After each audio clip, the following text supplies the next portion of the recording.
High atop the hill just outside of Fort Ritchie stands the estate known as Tipahato, an Indian word meaning top of the hill. The house and property are currently owned by Dr. Mary Jo Cannon, a specialist in emergency medicine at Washington County Hospital.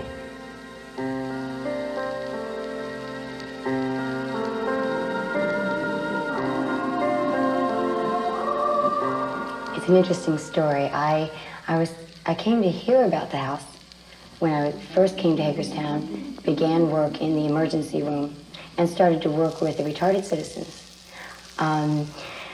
There's a movement to put retarded citizens in private homes, and they told me about a home on 491. I went to see a real estate agent and asked if I could see the home on 491. We never saw another house. We drove out here, and he had to find it. He didn't even know of the house at that time. I saw it. We got an appointment for that afternoon. It had been on the market for 2 years. I had the contract that night, and I had the house in 1 week, which to me is nothing short of a miracle, given that, as I say to people, in 1974, I was turned down for a central charge card, and yes, I'm a medical doctor, and, had come to the area. But I looked at this house and I said, I have such a sense about this place.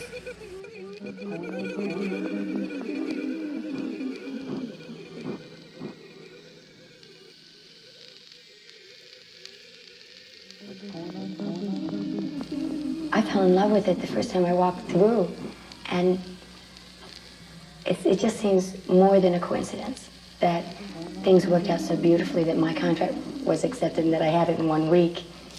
I have a tremendous sense that this is a very special place.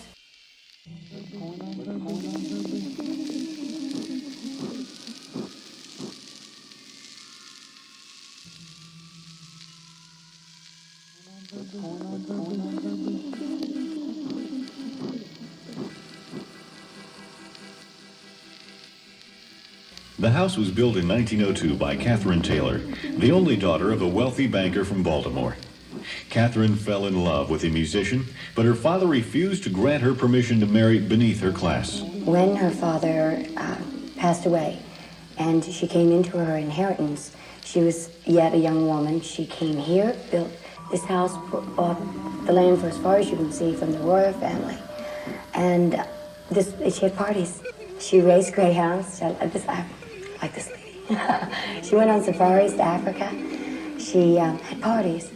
And people would come in at the train station in Cascade, which was Blue Ridge Summit at the time, and they'd come by carriage up the hill to the carriage port, which she had built out here.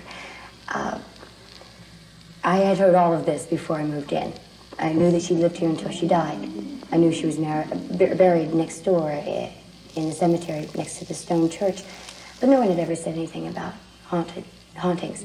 But I had been here for a couple of days, and I was coming down the front stairway with a friend when the front door opened and closed. And it was an exceptional experience. I mean, both of us we stopped and we looked. There was no wind. There weren't drafts. It was it felt like a summer afternoon. It was late September. But the door just opened and closed. And that, to me, has been a major type of occurrences in terms of what happens in the house. But was, again, maybe a month after that I was watching a TV show with the same friend, sitting upstairs, and the knob on the door right across from us opened, and the door opened and closed.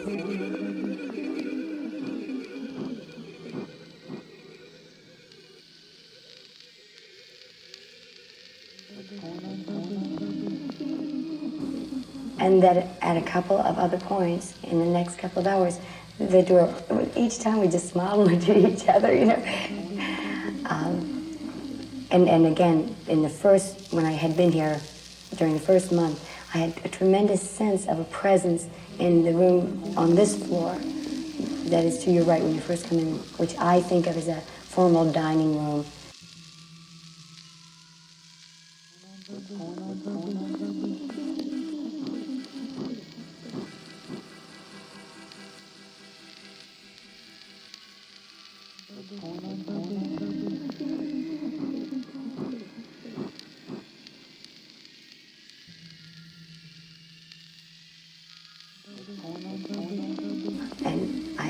a very strong sense of there being a type of presence in there.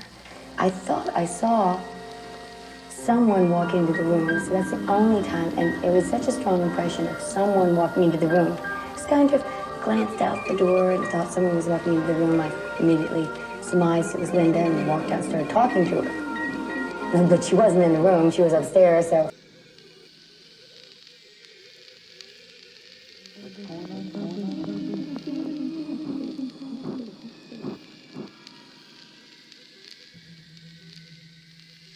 At any rate, it wasn't long after I mentioned the door opening and closing, people say, oh yes, it's haunted.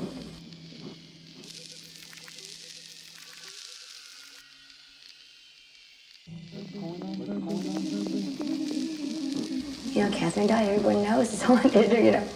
And I would hear from other people that and I also talked with the family who owned it before, who'd never mentioned anything in reference to hauntings, whose son had had a number of experiences similar to this, and he said, oh yes, as though, of course. After so many unusual experiences at the house, a pattern of events developed.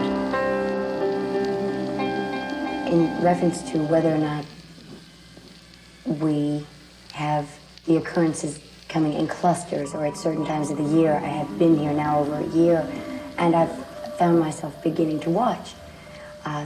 When I recently had the house reappraised, there were a number of things in one day. And there will be long periods of time during which everything is quiet. I wondered whether we would have more experiences today because we would be talking, but I haven't as yet had any today. Although that one day I was very much aware because of doors opening and closing. And when a friend arrived, and I'd been cleaning and getting the house ready for the appraisal, and I mentioned that this was the room where Catherine had died, that there had been so much movement about it, and she made a statement to me in reference to Catherine, and the door slammed on the room. And it was one of those times, there's been approximately 3 times when, while discussing Catherine, something occurs, you know, an object will move. Or as in this case, the door slammed shut because we looked at each other and she said, I don't think Catherine likes that. It seems more than a coincidence that most of the occurrences revolve around the month of September. It's the month that I bought the house, and I saw it in the same month. I mean, so, and then I had it reappraised in the same month. Maybe we'll find a pattern here.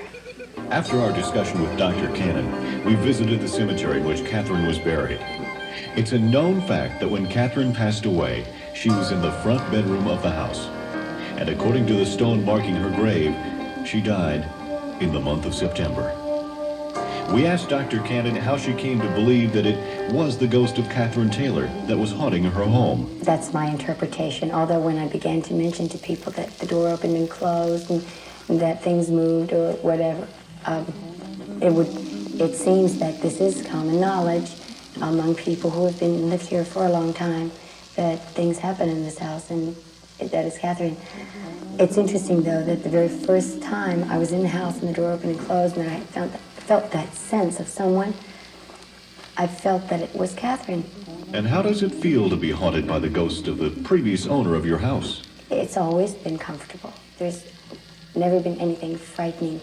Catherine has the spirit, the energy here, and I see that as Catherine has always been benevolent. I've always had good feelings about her, as well as everyone else who has had experiences here. The question of belief in ghosts is as old as man's imagination and intelligence. Some feel that believing in the existence of the supernatural indicates an impressionable nature, while others feel it shows a sensitivity and openness to infinite possibilities. Do ghosts really exist? As for the estate of Tipahato, only Catherine Taylor holds the answer. I have such a sense about this